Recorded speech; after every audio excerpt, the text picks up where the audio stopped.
Y como ya hemos hecho una costumbre, las últimas entrevistas de los viernes, ya para que tengan ideas de qué pueden hacer el fin de semana, la dedicamos a la cultura, qué se está presentando, qué pueden leer, ver, oír.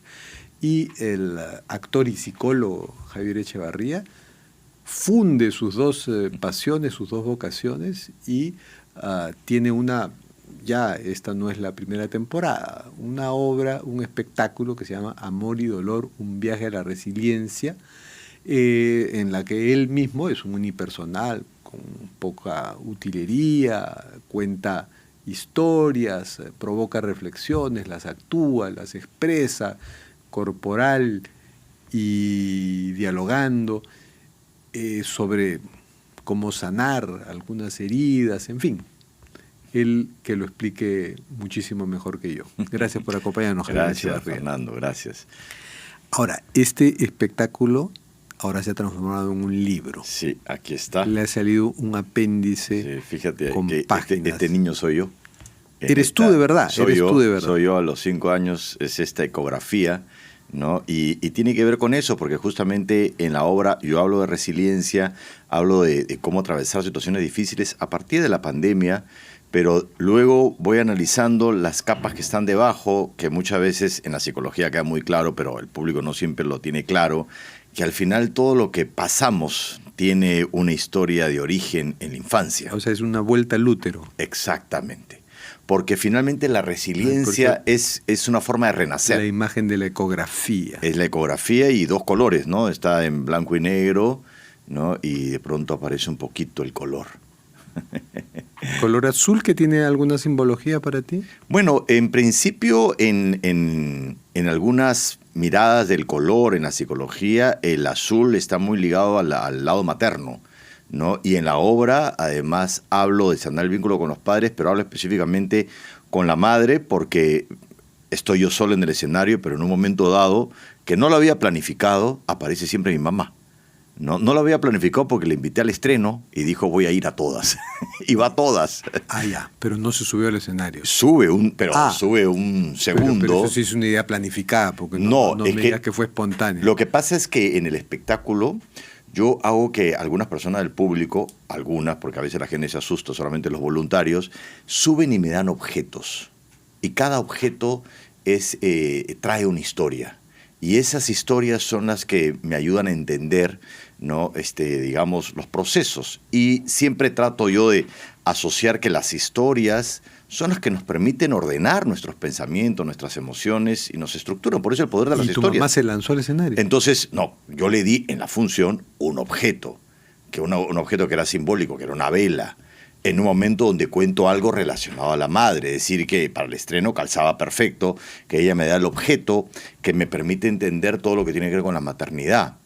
Pero yo pensaba, está evitada siempre, por supuesto, que no iba a ir a todas, en el estreno iba a ser una sorpresa, y luego otras personas, otras madres me iban a dar la vela. Pero mi mamá dijo, esta vela le entrego yo siempre, y sube a todas las funciones, y es un momento hermoso. Es clave en la resiliencia que alguien tenga que hacer ese viaje a la semilla, al útero, lo que yo y encontrar esas heridas y sanarlas. Lo que yo planteo que es importante, y no siempre lo tenemos claro, es que si tú no sanas el vínculo con tus padres, tu capacidad de resiliencia es menor.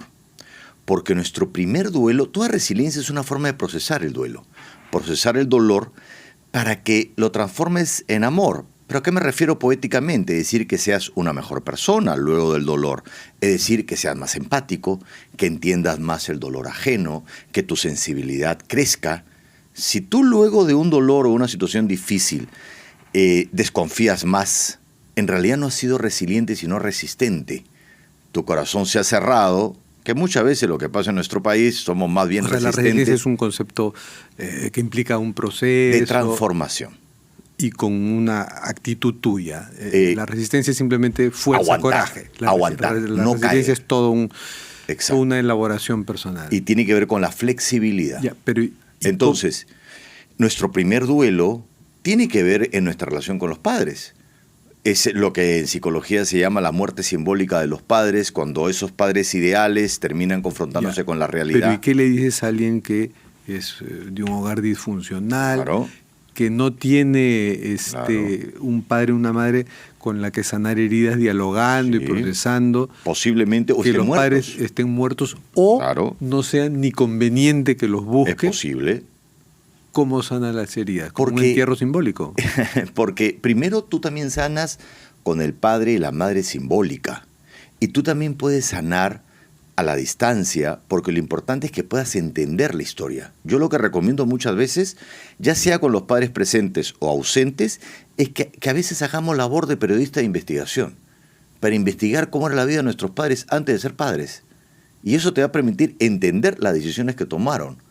Y tu verdadero reto es que si te dolió mucho lo que ocurrió y finalmente ese vínculo no puede ser recuperado, si tú no lo sanas lo vas a seguir repitiendo.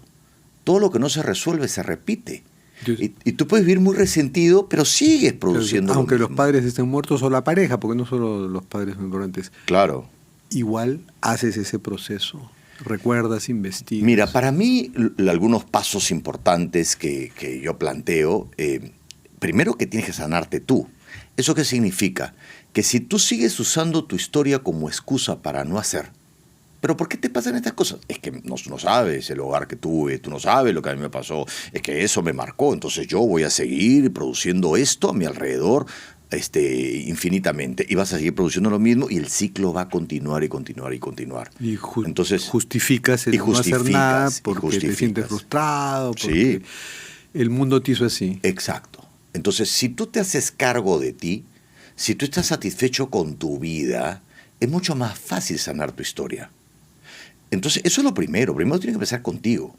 El segundo paso, para mí, si tienes la posibilidad de hablar con ellos, o si no, investigar su historia, porque uno cree que los papás comenzaron a existir el día que tú naciste, y solamente los ves como papá y mamá, y no como el ser humano detrás del rol.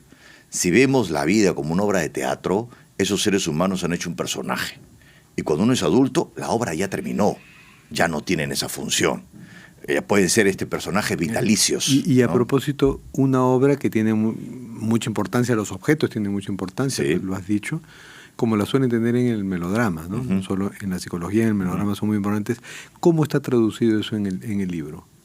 Los objetos, bueno, no presento los objetos en el libro, eso es parte del, digamos, de la dramaturgia de la obra, pero sí están las historias que cuento y finalmente es lo que yo digo, porque yo pongo lo del objeto y es porque las historias me vienen. Por ejemplo, yo cuento una historia muy importante. Cuenta una historia. Que la recopiló Arguedas, por mejor ejemplo, que la recopiló Arguedas, que es una historia muy larga, pero la puedo resumir, que de repente acuerdas el joven que subió al cielo, ¿no? Que la estudiamos en el colegio, de este chico que se enamora de una estrella que le robaba las papas y trata de hacer una vida acá, pero era un amor pues como imposible, y al final la estrella se va y trata de ir al mundo de arriba, y vuela en un cóndor y tiene que hasta alimentar al cóndor cortándose a sí mismo para llegar al amor, mutilarse a sí mismo para llegar al amor, pero el amor no resulta, porque no era posible.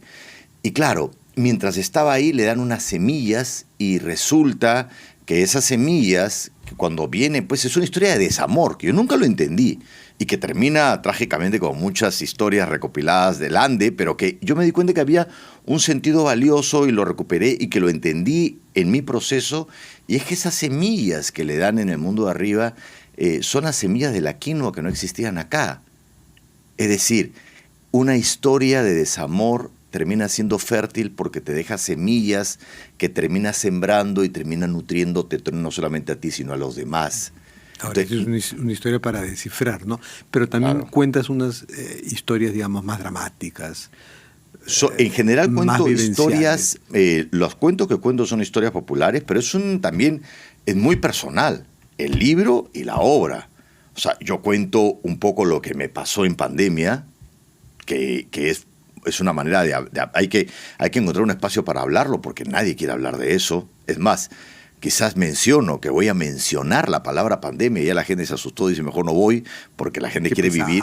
Quiere vivir, pandemia. claro, y no es sobre la pandemia, es lo que dio origen a ciertos dolores que no siempre procesamos, y yo cuento qué fue lo que fue ocurriendo a lo largo de toda esa historia y cómo el reencuentro con mis padres y con mi madre fue tan importante. Al final es una obra absolutamente conmovedora porque termina siendo en realidad un homenaje a mi mamá.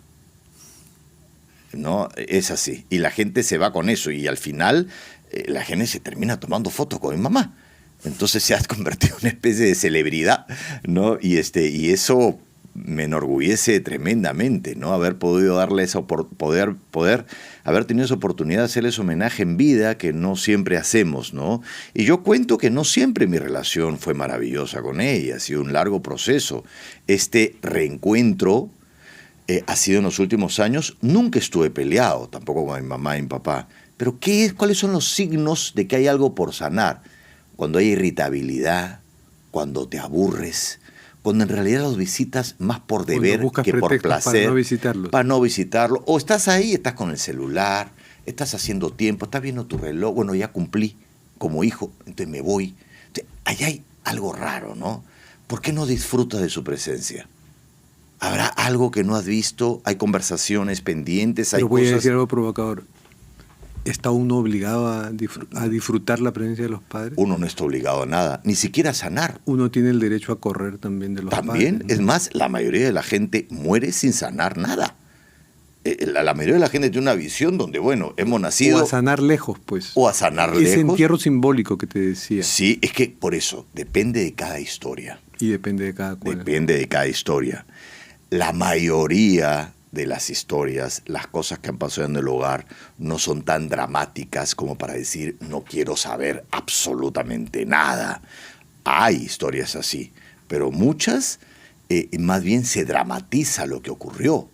A veces es más un problema de caracteres. No soporto el carácter, no soporto que diga, bueno, quizá tu lección es aprender un poquito a soportar y entender, ¿no? Entonces... o no soporto ver la vejez de mis padres, porque ves el deterioro y eso duele. Duele porque va a ser el tuyo. Exacto. Ahí te proyectas. Exacto. Y te de proyectas pronto, en ellos. Y de pronto tus papás en ese deterioro te cuentan lo mismo una y otra vez y uno se harta. Y uno dice, pero caramba, de niño yo le pedía que me cuente el cuento 1000 veces y no se hartaba. Y ahora que me está contando la misma historia 1000 veces, yo me harto. Entonces...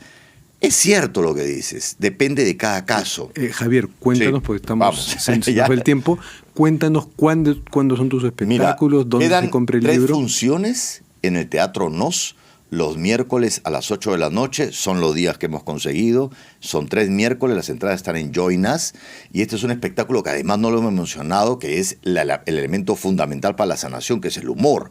Es decir, hay mucho humor, yo me río de mí mismo. ¿Y el libro se puede comprar en el espectáculo también? Va a estar luego en librerías, pero yo lo vendo por ahora solo en el teatro. Ya, bueno, okay. Nos terminamos con nuestras cartas sobre la mesa, tienes que escoger una carta y mostrarla.